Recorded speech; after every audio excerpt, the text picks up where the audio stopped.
Optimistic, hopeful vision for public life isn't a naive dream. It could be a powerful force for change. If Canadians are to trust their government needs to trust Canadians. Those are the words of the Prime Minister in 2015.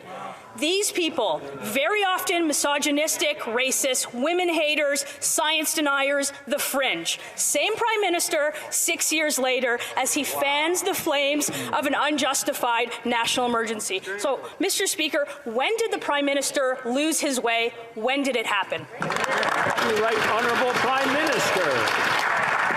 Mr. Speaker, Conservative Party members can stand with people who wave swastikas. They can stand with people who wave the Confederate flag. We will choose to stand with Canadians who deserve to be able to get to their jobs, who be able to get their lives back. These illegal protests need to stop, and they will, Mr. Speaker.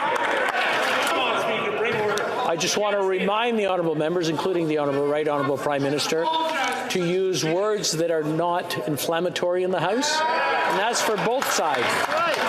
We all want the protests to end and these Canadians to feel like they've been heard and respected. But now critical infrastructure is being restricted. Why? Because of this Prime Minister's failure. I've asked the Prime Minister to meet with me and the other opposition leaders in good faith to try to find a way forward from this impasse. He didn't answer yesterday. He hasn't answered to date. I'm going to ask him again. Will he meet with us? Right Honourable Prime Minister.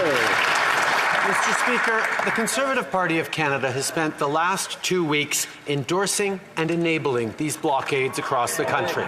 The leader of the Conservative Party and her team have been their biggest champions, even promoting their fundraising. The consequences of these actions are having dire impacts. They're impacting trade, they're hurting jobs, they're threatening our economy, and they're obstructing our communities. I am focused on ending it. I hope the Leader of the Opposition will maintain her current position and continue to call for an end to these blockades. The Honourable Leader of the Opposition. Continues to blame others for things that he's responsible for. Today, he actually has a chance to do something for Canadians. We have a motion before this House that would tell the government to let Canadians know when they are going to end these restrictions. 2 years into this pandemic, and given the current circumstances, it's not an unreasonable request. Canadians deserve a Prime Minister who's willing to follow science and lift the restrictions. Even his own Liberal MPs agree with us. So a simple question for the Prime Minister. Will he and his fellow Liberal members of Parliament support our motion that is on the floor today? Right Honourable Prime Minister. Everyone in this country is sick and tired of lockdowns and, quite frankly, of COVID-19.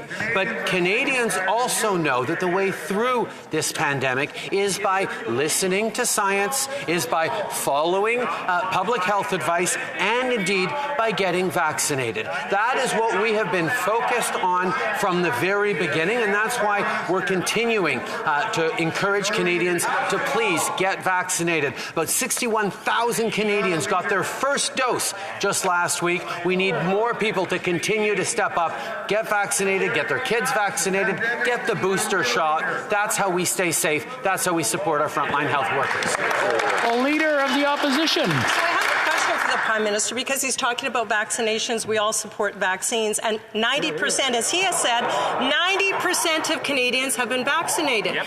Is he suggesting that unless 100% of Canadians are vaccinated, he's not even going to consider opening up and lifting restrictions? Yeah. Is that what he's trying to tell us? 90% is good for us, and I would say other countries in the world who have less vaccine uptake. Is he saying he's not going to do anything until 100% of Canadians are vaccinated? Really? The Right Honourable Prime Minister. Speaker, not only are Canadians tired of this pandemic, of the challenges we're facing, but they are also, of course, tired of the restrictions, tired of the rules, tired of the lockdowns. That is understandable. But you know what helps lift restrictions? Do you know what helps move beyond lockdowns? vaccinations. When Canadians get vaccinated, including with our vaccine mandates that ensure the federal public service and anyone getting on planes or trains are vaccinated, that has helped move forward, keep Canadians safe, and most importantly, to keep our frontline health workers who've been heroes during this pandemic from being overwhelmed.